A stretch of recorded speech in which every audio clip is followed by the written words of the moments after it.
Sådan. Okay, nu vil vi så bruge formlen med de her bevis til at finde de resterende tal i en vilkårlig trekant.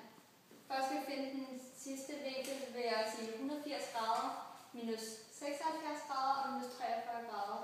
Og på den måde finder vi ud af CA 61 grader.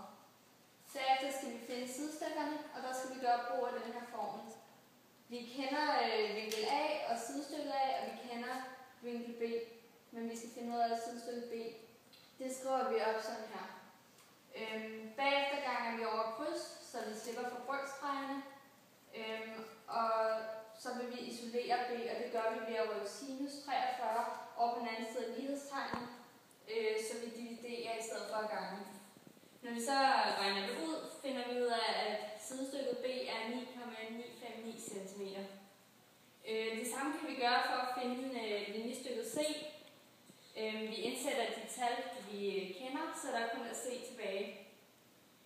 Derefter ganger vi over kryds.